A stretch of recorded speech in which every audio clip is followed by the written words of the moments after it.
Boker Tov. Good morning. How do you say good morning in Russian? Доброе утро. Dobre utra? Утро, yeah. Dobre is good? Dobre is tov. Tov, And, dobre. and morning, boker. But in Russian first goes adjective and then noun. Okay. And in Hebrew vice versa, I yes? Right, spilled over right. here. It's Right. okay. I don't think so. Right. I think It's wet. Okay. Oh, hey. Good. So we are starting the book of Devarim. Devarim is always read on the Shabbat right before Tisha B'Av. Right? Tisha B'Av, we know, is the 9th of the month of Av. It is the anniversary of the date of the destruction of the temple. Both the first temple and also the second temple. It is the national day of mourning for our people, for our nation. You know, Natalie was going over one of the classes that she was giving with me, and she made a very powerful point. We are beset in this world by Holocaust denial. We had a whole group who went to the Holocaust Museum on Sunday, and I heard that it was a very, very meaningful trip. I had an unveiling, so I was not able to attend, but I'm glad that we put it together, and it was a meaningful trip for all those who did attend. So we are beset by this idea of Holocaust denial. Why? Because that is something that affected us in such a profound and deep manner. It was such a calamity for our people. Say, growing up, I was very, very unusual that I had, as a young child, all four of my grandparents. Most of my friends did not have grandparents. Certainly did not have all four of their grandparents.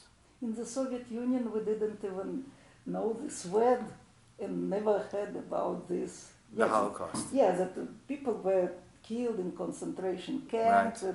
and Right. 20 million. Well, Soviet Union lost 20 million, but Yeah. never the Jews. It's Yeah. more, actually, much more. But we were told at that time. Yeah. Look, I just, it's interesting. From the Russian point of view, well, 20 million of us died, right? So why is such a big deal being made out of 6 million, right?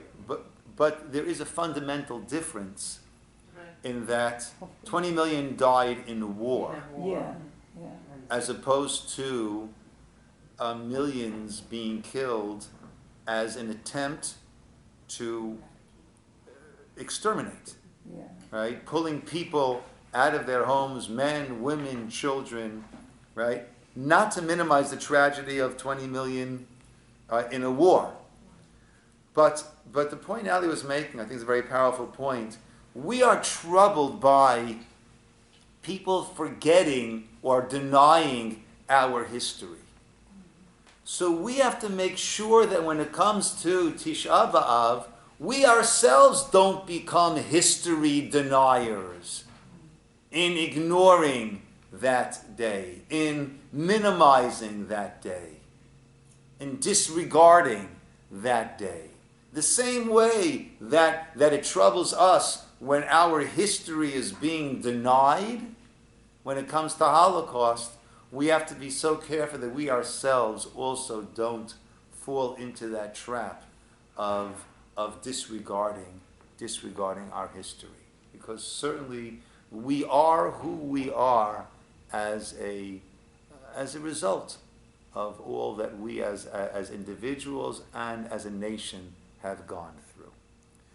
When does the word Holocaust appear in America?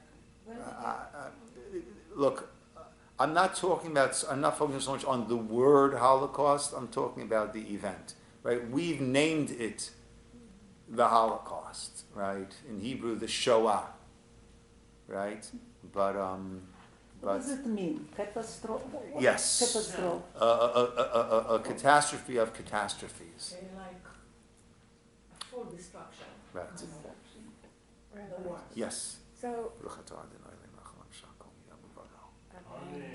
wouldn't it make sense for like the rabbis to have a day of remembrance just for that? For what? The Holocaust. Okay, so there is Holocaust Remembrance Day. In Well, Israel.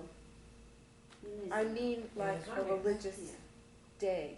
Okay, so that's interesting, right? A religious day. A religious day. Like Tisha So B'Av. actually, many of the religious leaders were not in favor of Holocaust Remembrance Day because we have Tisha B'Av. And Tisha B'Av is our national day of mourning, and that is of the temples and the keynote, the different parts of the prayers, lamentations that we say. We say a few Saturday night, right? It'll be 8:45 is when the service will start here this Saturday night, and then we say more Sunday morning. They deal with the Crusades. They deal with all of these different, And the Holocaust too? right? And we have two keynote that we say that were composed, one by Rabbi Schwab and the other by, I think, the Baba Rebbe, that are keynote about the Holocaust. So from a religious point of view, we often would look at the Holocaust as the continuation of the horrors of the exile that were set in motion by the destruction of the temples and the destruction of Beitar and all that followed. You hear the description, and the visual is very Holocaust-like when you see the midrashim. So that's more of a that's another issue, right? But the point is, we ourselves have to make sure that we are connected to our history and not fall into this into the trap of a denial, something that troubles us so much when it comes to Holocaust, that we shouldn't fall prey to that same idea. And like in the United States, there are two holidays or days, Memorial Day and Veterans. Well, to be honest, I don't know exactly the much difference, but there are there's 2 a days Veterans Day. that we Veterans Day and Memorial Day. and Memorial, So, where we I guess remember veterans for those who are still alive, and Yeah, but memorial the those who difference have were- passed. Yeah. The memorial here is barbecue. You know, Yafi, that used to be the case. When I was growing up, When we came Memorial, here, yeah. we were shocked. Yeah, Memorial Day is barbecues and sales. Right. It's a great day to shop, Yeah. right? The American idea of a holiday is shopping, right? Every time there's a holiday, there's Thanksgiving Day sale, there's Memorial Day sale, there's 4th of July sale, right? Holiday means, that's how Americans worship. We shop, right? But with the Iraq war and the Afghanistan war, and now Memorial Day has taken on. They still run sales, but it's certainly taken on a different sense, right? And it's gotten closer to what it truly is in Israel. Yeah. It's people that are, that their relatives, died in the war. I'm sure that Veterans Day means differently for them. Memorial Day. Memorial Day. Yeah. But when we came here and we saw what's going on Yeah. Memorial Day, we were Shocked. shocked. Yeah. In Israel, the memorial is just a day before the Independence Right. Day, and then the Holocaust is A week before that. Yeah. So it all blends Yeah. together, and, Yeah. and there's no shops, everything's closed. Right. The opposite here. Right. Of course. So another thing I'd like to say in defense of remembering, actually, it's unbelievable the amount of literature and films that are out all about the Holocaust these days. Yeah. And Yeah. about the Soviet Union. Last night I was watching about Stalin and what he did to people, just made up things about people who thought they were, like Yeah. party people. Anti-revolutionary. And then they just got made up charges and got sent to Siberia and Into the their Gulag. families. Stalin and The killed Gulag more people than Hitler. archipelago. unbelievable. Yeah. But And the so, difference that Yeah. Hitler So a killed lot of that other is out people there than now. Stalin his Yeah. own people. Yeah. Yeah. But we should still recognize, we Jews, that Soviet Union, that it played at the same time big role in victory over Yes. Nazis. Yes. And Yes. Jews In the victory over the Nazis, liberated many Jews from Yeah. Many of the concentration though- camps were liberated by Russian soldiers. Yeah, Yeah. by Russian soldiers. Russian and the Allies come from two American, sides. Yeah. American. Yeah. And Stalin helped to create Israel. Another thing, But I think Russia voted in another favor in thing, what 1948. what's the reason he wanted to have a socialist, Only a because communist they thought country it's going to in be a socialist Europe in state. the He almost got it. and he, God works in wondrous ways. Yes, he They does. thought it'd be a socialist state, they voted in favor. Okay, so Devarim, known as Devarim, yes, is Moshe recounting. Okay? This took place, well, let's start to read a little bit. And there's so many things that we learn out from here, but I want to get a broader view of the Parsha soon. But these are the words, Eila HaDevarim, Miri B'Chavod. What page? I'm sorry, page 938.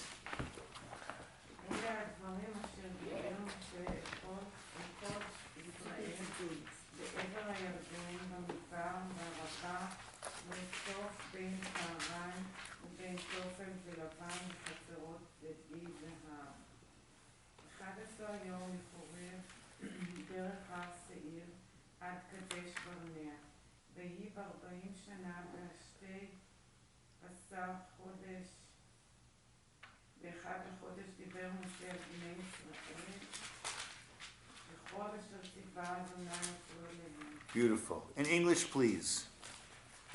These are the words.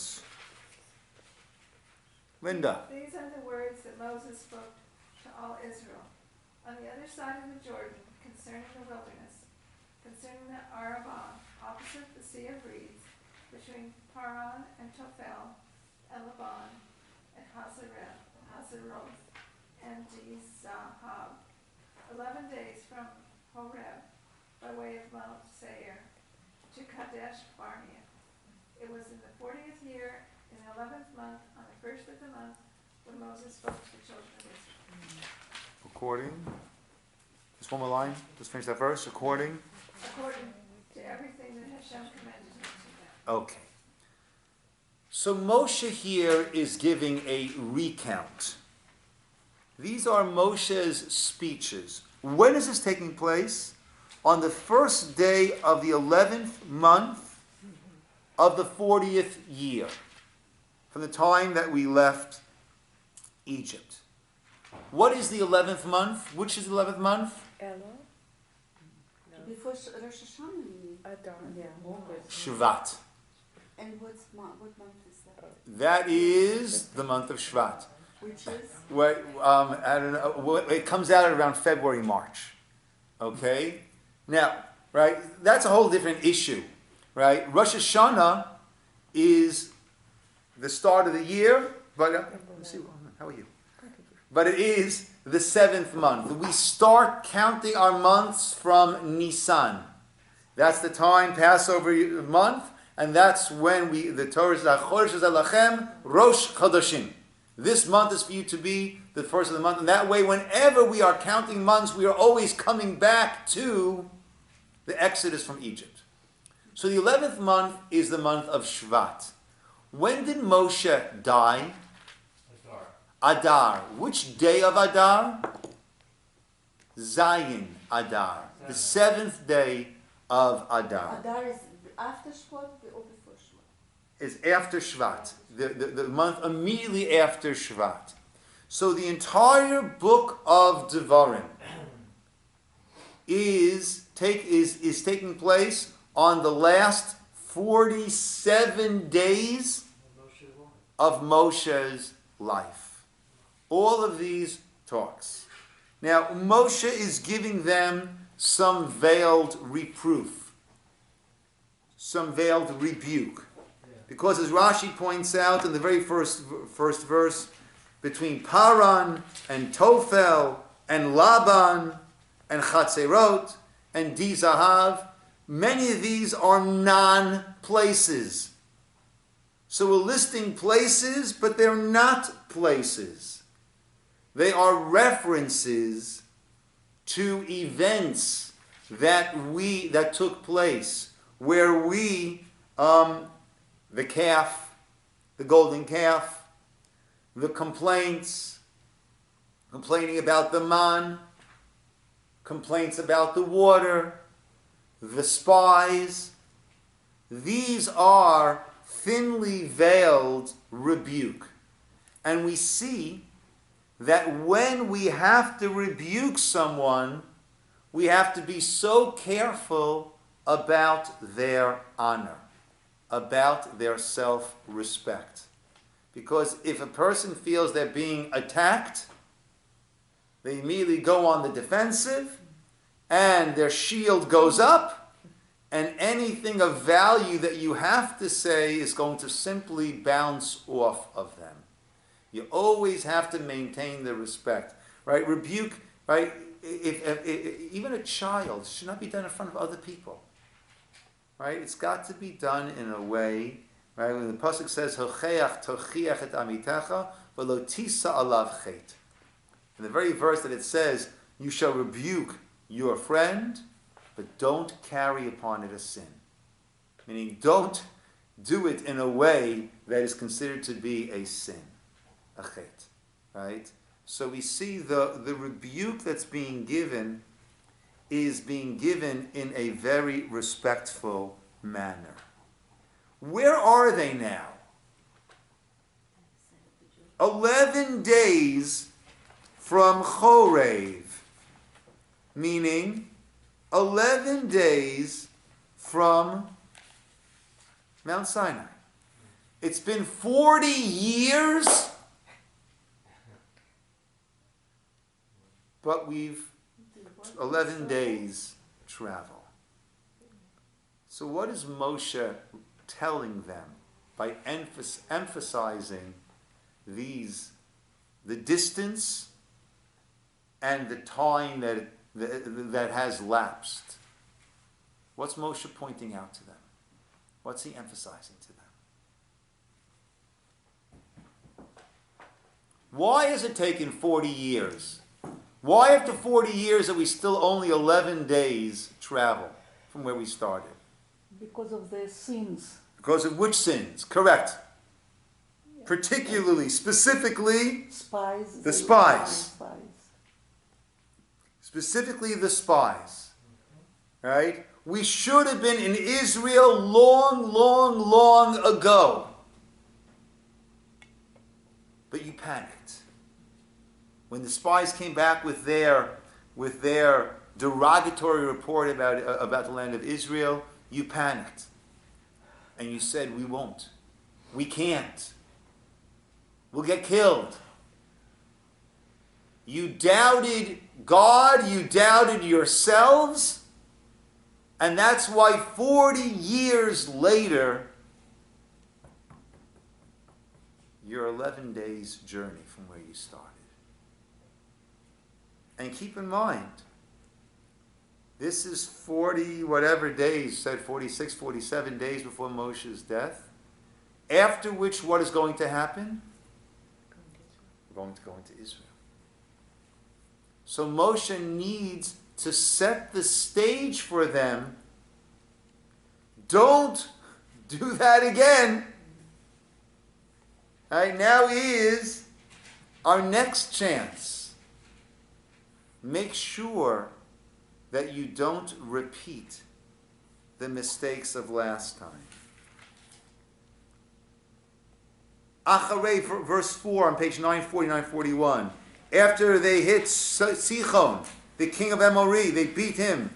And Og, Melech HaBashan, Moshe started to explain this Torah saying, Hashem Elokeinu divrei leinu b'chorev le'mor. Hashem spoke to us in Chorev saying, Rav lachem shevet v'har hazeh, you've stayed long enough by this mountain, go to Har HaMori, right? Go to Eretz HaKanani, Halavanon, right? You're going to go to Israel. Re'eh, verse 8, Natatu v'nechem et ha'aretz. I've placed before you this land. Bo, Reshut ha'aretz, go and possess that land that Hashem has swore la'avotechem to your forefathers, to Avram, Yitzchak, and Yaakov, to give to them and to their children afterwards. Then, well, let's just go, two things I want to show you. V'amar alechem, and I said to you that at that time, Lo uchal levadi se'et etchem. I said I can't carry you all alone. Hashem Elokechem hirbeh etchem. God has caused you to multiply. V'inchem hayom, you are today kekochvei hashamayim lerov. You are like a multitude, like the stars of heaven. And Rashi points out, we weren't like the stars of heaven. We were about 600,000. But just like the world does not exist, just like the stars, sun, moon, stars, are kayamim le'olam, last forever, so too you are like the stars. You are an eternal nation. And when you think about it for a moment, it really is incredible. If you were to zoom in on the Jewish people after the destruction, and then we had the Bar Kochva, who Rabbi Akiva thought he was the Mashiach. And after that revolt was put down, there were no Jews, virtually no Jews left in Israel. We were a shattered vessel, murdered, sold into slavery, scattered. What are the hopes of this nation surviving? Not just surviving, but remaining the same people. Meaning, so I'm pointing this out very, very brilliantly. If you were to take a Persian today and put him in this time capsule together with a Persian from the time of Cyrus, from the time of the destruction of the temple, what would they have in common? What would they talk about? Where's the commonality? But you take us and you transport us back to 2,000 years ago. We'll all be learning the same Parsha on Devarim. We won't all have the same commentaries. The commentaries came later. We'll all be learning the same Mishnah. The Gemara was only recorded afterwards, but the Mishnah is the same Mishnah we'd be learning. Holidays. It's incredible. This verse, you're like the stars of the heaven. Rashi says, in that you are kayam la'olam. It's incredible. We are the same people. We are the same nation. With that incredible destruction, annihilation, scattering, degradation, and this incredible depressed state that we were in, had to be in at that time. But we're like the stars. We're kayam la'olam. Which is? We last forever. Last forever. Kayam, lasting Lolam, forever. We are an eternal nation. Not just, there are people who are called, take the Egyptians now and put them back into ancient Egypt. It's not even the same people. It's not even the same nation. Forget about commonality. It's just incredible. And that's what Moshe said to them. You're like the stars of the heaven. Hashem Yosef Aleichem, and God's going to add on to you. Kachem elef pamim, 1,000 times over. V'yivarech etchem, kasher diber lechem, and He will bless you as I have spoken to you. Now on page 942, verse 12, right? We have this certain truck. I'm going to lane Torah for us. Hashem Elokei Avotechem, Yosef Aleichem, Kachem elef pamim, v'yivarech etchem, kasher diber lachem. Right, that is the regular Torah trop, the usual cantillation reading the Torah. And now we come to this pasuk, we switch. We switch to the Eicha, the Lamentations cantillation. Eicha esa levadi, tarchachem masachem, v'rivchem. And you hear in that cantillation, in that trop, the sadness, the humbling, the being pushed down to the ground. And we lane that pasuk, we read that pasuk to the tune. That pasuk has Eicha, has the word Eicha. How? Right? The Megillat Eicha, right? Eicha italazona, right? Eicha yeshva bedad, right? How has this great metropolis is now sitting alone, empty? And Moshe said, Eicha esa levadi, how can I carry alone? Tarchachem umasa'achem v'rivchem, your contentiousness, your burdens, and your quarrels. Now, what's strange that I want to focus on is Moshe zeroes in on certain events. He sends the microscope onto certain events. And these events, at first glance, seem to be very disparate events. And not even the main events that has led us to this point. What's the first thing Moshe goes into? How can I carry the burden? So therefore, what follows? We're going to appoint judges. Provide for yourselves. Verse 13, distinguish men who are wise, understanding, well known to your tribes. I'll appoint them as your heads. You answered me, said, that's a good idea. So 15, I took the heads of your tribes, distinguished men who are wise, well known, appoint them as heads, leaders of thousands, of hundreds, of fifties, of tens, also of your tribes. I instructed the judges, listen among your brothers, judge righteously between man and his brother and his litigant. Don't show favoritism, small and great alike shall you hear. Do not tremble for any man, for the judgment is God's. Any matter is too difficult for you should bring to me, and I will hear it. I command you to decline all the things that you should do. So granted, we have here incredible principles of justice that are so far beyond anything at that time. The rule of law. Not the rule of power, but the rule of law.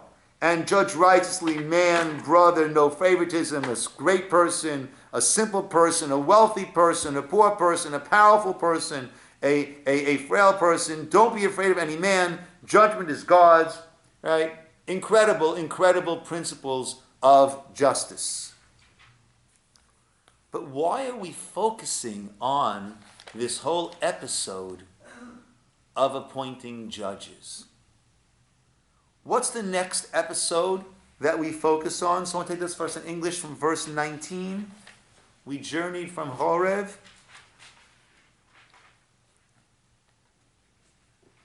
Okay. Cheryl, you got it? Yeah. We journeyed from Horeb, and we went through that entire great and awesome wilderness that you saw. by the way of the Amorite mountain, as Hashem our God commanded us. And we came until Kadesh Barnea. Then I said to you, you have come until the Amorite mountain that Hashem our God gives us. See, Hashem your God has placed the land before you. Go up and possess, as Hashem God of your forefathers has spoken to you. Do not fear and do not lose resolve. All of you approached me and said, let us send men ahead of us, and let them spy out the land, and bring word back to us, the road on which we should ascend, and the cities to which we should come. The idea was good in my eyes, so I took from you 12 men, 1 man from each tribe. They turned and ascended the mountain and came until the valley of Eschol, and spied it out. They took in their hands from the fruit of the land and brought it down to us. They brought back word to us and said, good is the land that Hashem our God gives us. But you did not wish to ascend, and you rebelled against the word of Hashem your God. You slandered in your tents and said, because of Hashem's hatred for us, did he take us out of the land of Egypt to deliver us into the hand of the Amorite to destroy us? To where shall we ascend? Our brothers have melted our hearts, saying, a people greater and taller than we, cities great and fortified to the heavens, and even children of giants have we seen there. Then I said to you, do not be broken, and do not fear them. Hashem your God, who goes before you, he shall make war for you, like everything he did for you in Egypt before your eyes.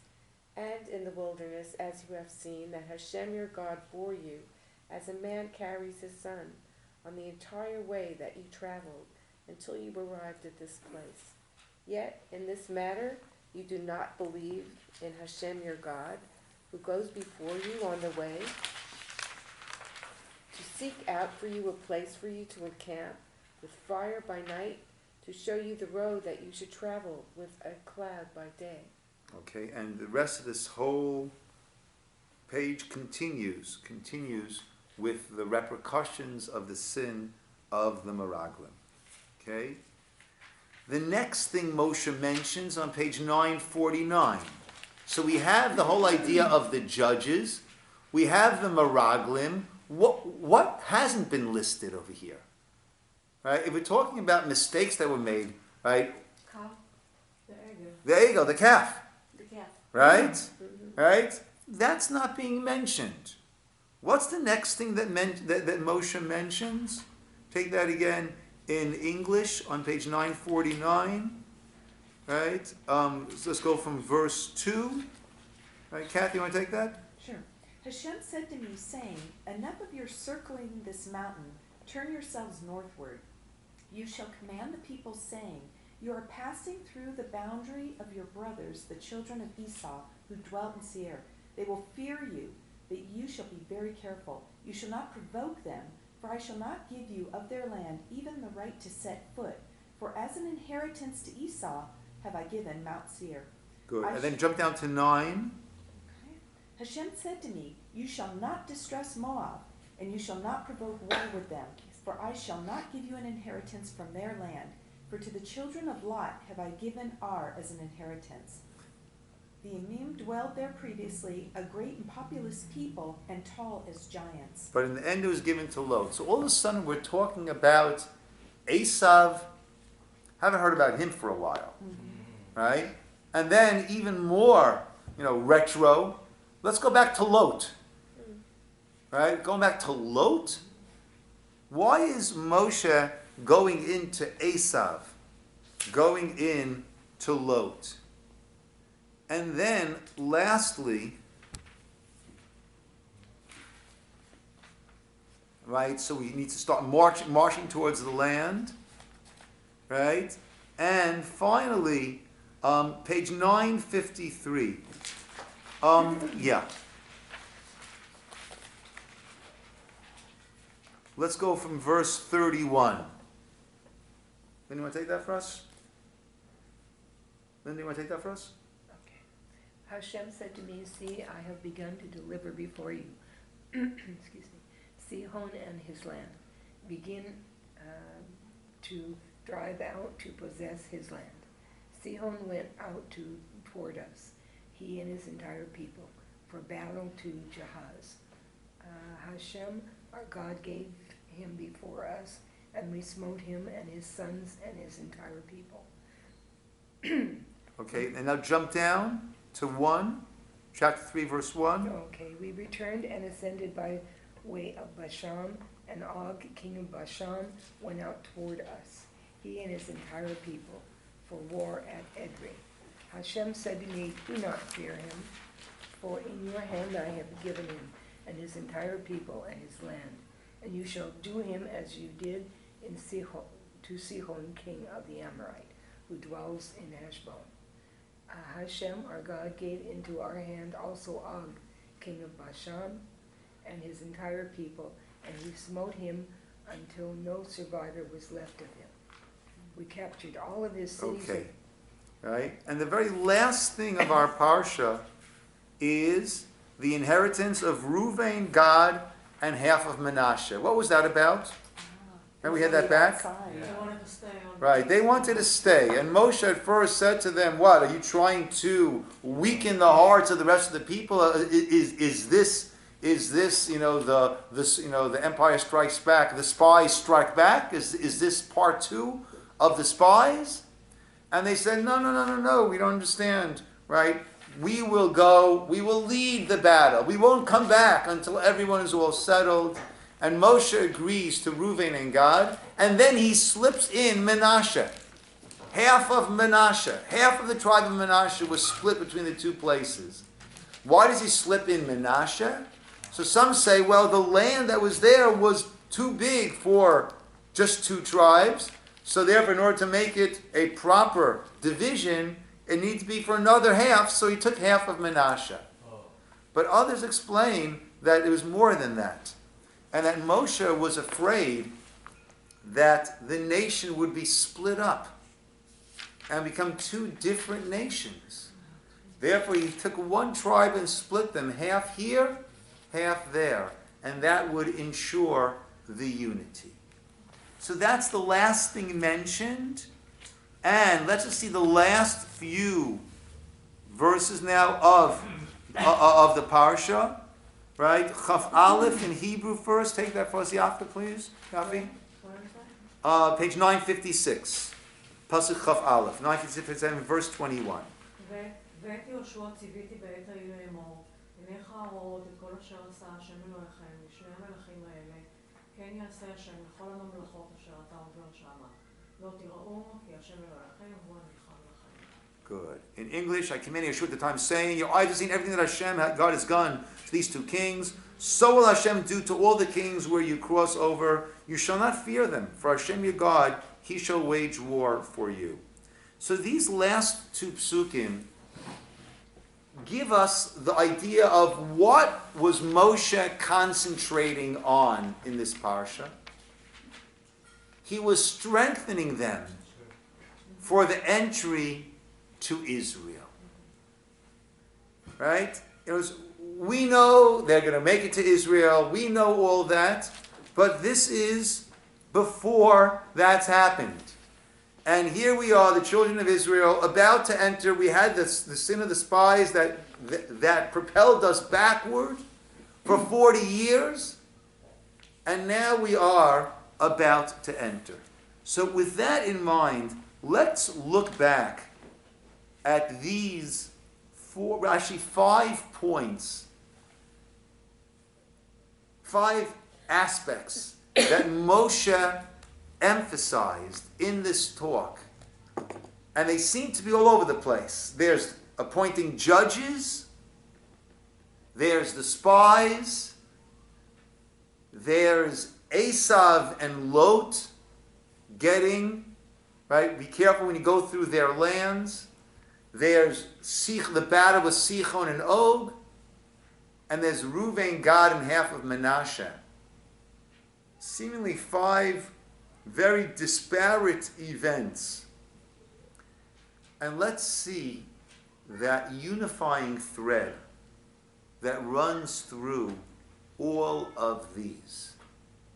Keeping in mind that this is not simply a history lesson, This is not simply Moshe giving a rebuke for the missteps, because the spies include the egel, include complaints about the man, include complaints about the water.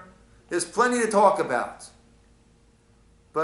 And then we're going retro, bringing in Esav, bringing in Lot. What is the unifying thread that is running through this whole Parsha? And we see from the last words that it is to strengthen us as we go into the land. So let's go through one by one. The judges, appointment of judges. What chizuk, what strengthening is that whole episode of the judges meant to give the children of Israel as they're about to enter the land of Israel? You told us earlier, it's a legal structure. Okay, so granted, it gives us a very powerful legal structure, but why, how does that... Organized, it organized them, system. Okay, it organized, but how is that going to give them the determination and the courage to do that which they failed at so long before? Instead of Moshe being the direct conduit, it gives the people, because now it's Beautiful from idea. the people, for the people, Beautiful by idea. the people. Beautiful idea. There is a structure in place beyond me, Moshe. Right? So if you are concerned, how can we go in there? Beautiful. There's a structure in place without my involvement.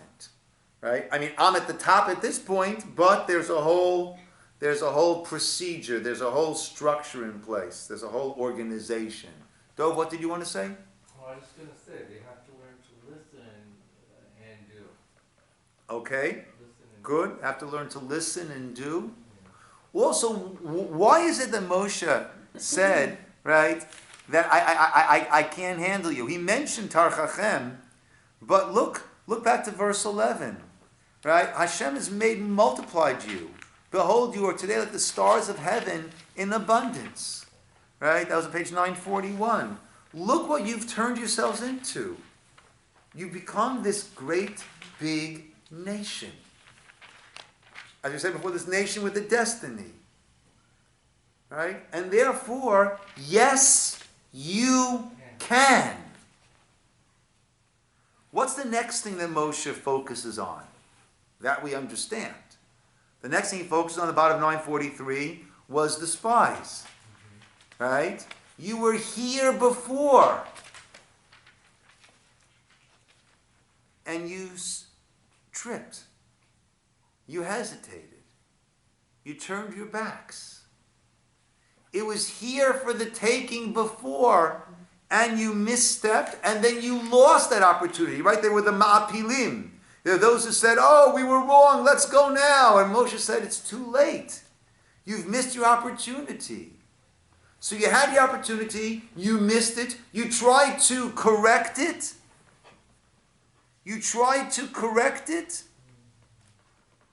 Right? We didn't read that part. Right? 947, verse 41. Then you spoke unto me and you said, we have sinned, we shall go up, we'll do battle. Everything Hashem has commanded us. Every man has girded his weapon. We're ready to ascend the mountain. And Hashem said to me, tell them, do not ascend. 42, do not do battle. Page 947. I am not among you.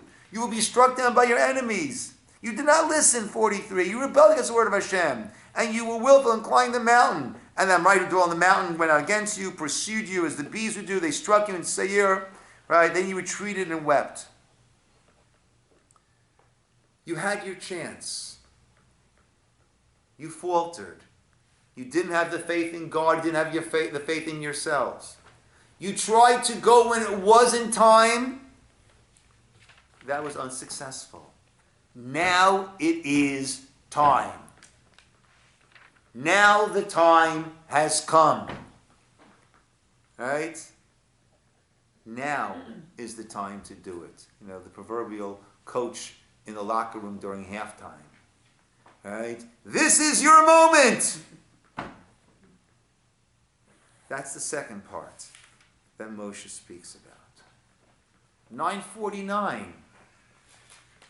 Esav, Lot, But they're blood relatives.